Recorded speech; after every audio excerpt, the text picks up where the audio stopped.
नमस्कार प्रिय विद्यार्थियों, एक बार फिर से आपका हमारे social media platform GSG group of education में हार्दिक स्वागत और अभिनंदन है। हमारी मैथ और रीजनिंग की क्लास चल रही है, तो आज क्लासेस से कुछ हटके बात करते हैं। वो बात करते हैं कैसी भर्ती आई है जिससे आपकी ज़िंदगी बन सकती है। एसबीआई क्लर्क की अच्छी वैकेंसीज है और अच्छा मौका है। अच्छी वैकेंसीज है, अच्छा मौका है और ये सेक्टर ऐसा है कि आपको मौके बहुत देता है। बैंकिंग सेक्टर है,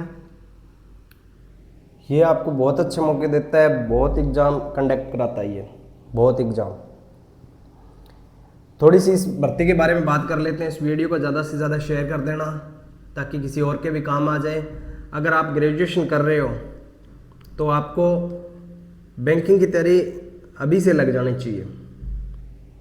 अगर और आपका कोई सपना है तो वो अलग बात है। अगर आपने कुछ भी नहीं सोच रखा है अभी मैंने ग्रेजुएशन के बाद में करना क्या है, तो ये चीज़ आप अभी अभ्यास में लेके आओ, ठीक है। और जिसने ग्रेजुएशन कर ली है उसके लिए बहुत इंपॉर्टेंट है। फ्री बैठे हो आप किसी चीज़ की तैयारी नहीं कर रहे हो, तो मेरे हिसाब से एक बार ज़्यादा नहीं 1 साल इस सेक्टर को दे दो आप। देखो, खोने को तो कुछ है ही नहीं। फिर अगर आप वेले बैठे और कोई तैयारी नहीं कर रहे हो फिर खोने को क्या है। और जिसके पास खोने को कुछ नहीं होता ना, उसके पास पाने के लिए बहुत कुछ होता है, ठीक है। तो वीडियो को दब के शेयर कर देना और किसी और के काम आ जाए। और 1 साल इसको दे दो आप, फिर देखो आप खोने के लिए कुछ है नहीं। तैयारी हम नहीं कर रहे हैं। जो बच्चे इस सेक्टर में तैयारी कर रहे हैं वो अलग बात है। मैं न्यू कमर्स की बात कर रहा हूँ जिन्होंने अभी तक कुछ भी सोच नहीं रखा अभी किस सेक्टर में जाएं या कंफ्यूज हो किसी चीज़ को लेके। और मैं बात करूँ बैंकिंग सेक्टर की, तो अपने जो मैथ और रीजनिंग की क्लासेस चल रही है ना, मैथ और रीजनिंग क्लासेस, वो यूँ मानो इसको ज़्यादा फोकस कर रही है। बाकी देखो जो मैं करवा रहा हूँ वो 0 से डीप तक जा रहा हूँ, डेप्थ तक जा रहा हूँ, वो हर पेपर के लिए ज़रूरी है। लेकिन ध्यान से अगर मैं स्पीडली कुछ करवा रहा हूँ, आपको शॉर्ट ट्रिक्स करवा रहा हूँ, स्पीडली कुछ करवा रहा हूँ, तो मैं इस चीज़ को मद्देनज़र रखते हुए आपको करवा रहा हूँ। तो मैं कह रहा हूँ कि ज़्यादा से ज़्यादा आप जुड़े रहना हमारे साथ। हम पढ़ाएंगे आपको अच्छा। और कहीं से अगर आप तैयारी कर रहे हो तो अच्छी बात है। तो मैं एक बार इस भर्ती की बात कर लेता हूँ, एसबीआई क्लरिकल की।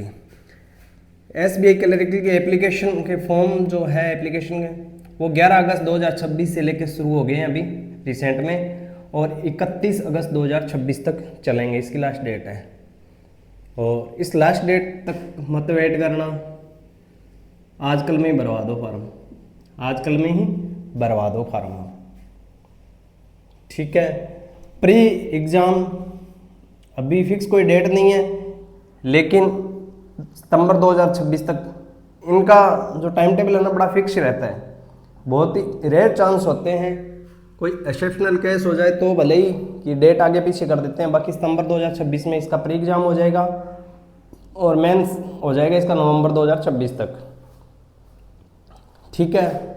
और इसमें एज लिमिट है वो 1/4/2026 तक रखी गई है, जिसमें आप 20 साल से लेकर अगर 28 साल के बीच में हो तो फॉर्म भर सकते हो।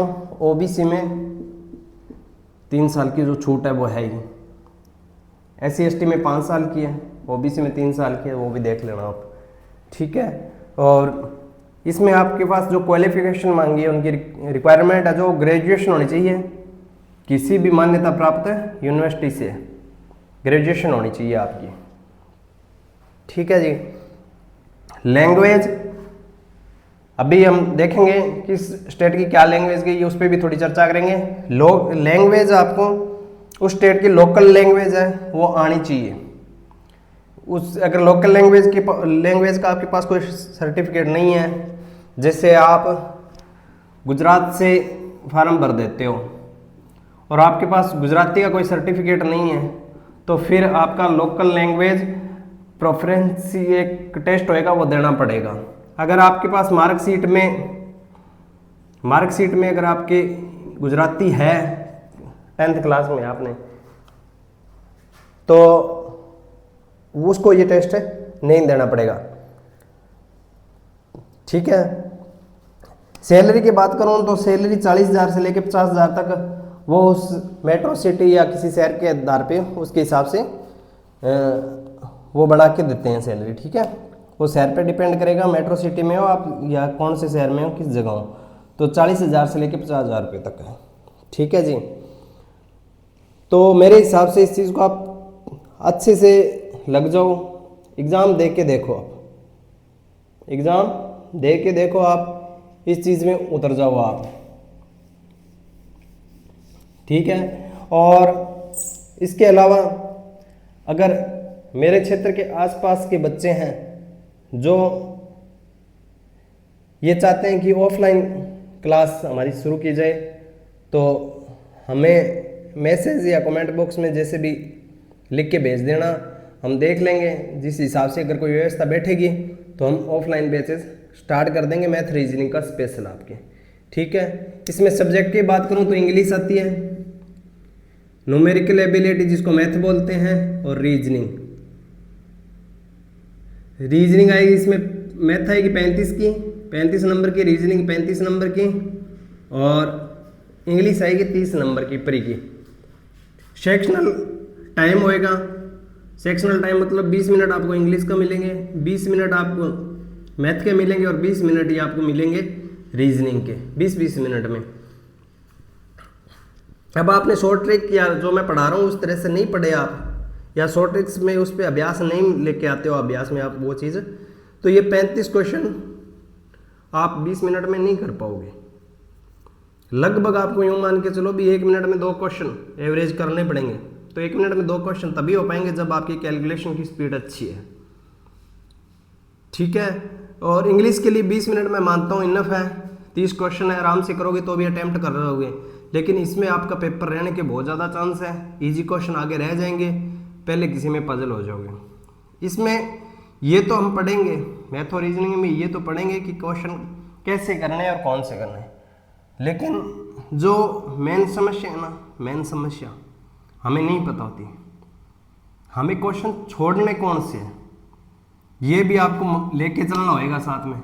वो मैं बताऊंगा आपको कि क्वेश्चन छोड़ने कौन से आपने, अगर वो चीज़ आपने पकड़ ली भी क्वेश्चन, ये क्वेश्चन स्किप करना है, ये नहीं कोई इजी क्वेश्चन नहीं या थोड़ा सा टाइम कंज्यूम हो रहा है तो नहीं, ज़्यादा टाइम लेने वाला है, दिखने में ये साइको खेलता है पेपर वाला।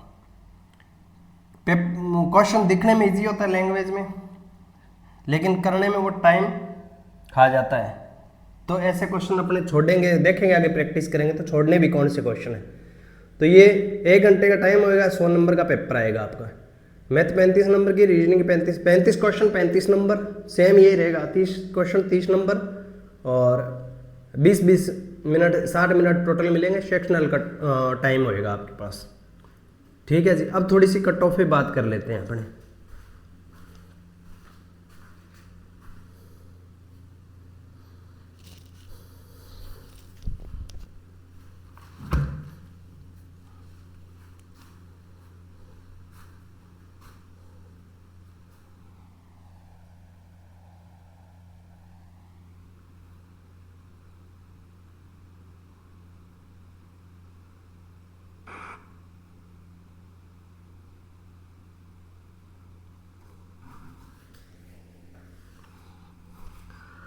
कट ऑफ की बात करूं मैं, 2025 में SBI क्लरिकल की कट ऑफ क्या गई थी, तो थोड़ा सा देख लेना आप।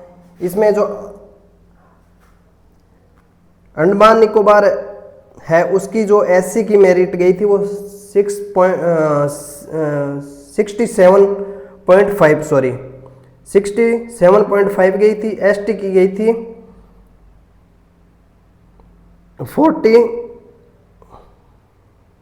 41.25। ठीक है। और OBC की और SC की एकदम सेम ही गई थी, उसमें 67.5 इसमें देखिए। EWS की गई थी 63 और जनरल कैटेगरी की गई थी 67.5। ये थी आंध्र प्रदेश की, सॉरी अंडमान निकोबार की। अब मैं एक बार बाकी सारी मेरिट धीरे धीरे अपने करेंगे। एक बार मैं ओबीसी को थोड़ा सा बीच वाले को ले लेता हूँ, मैं ओबीसी पे बात करता हूँ। सभी सब स्टेट ज़्यादा है, आप थोड़ा सा यूट्यूब पे देख लेना या चैट जीपीटी से मदद ले लेना आप और देख लेना। गोवा की जो गई थी ओबीसी की वो 55.75 थी, आंध्र प्रदेश की थी 60.75। तो मैं थोड़ा सा इसमें आपको मैं बता देता हूँ आपको।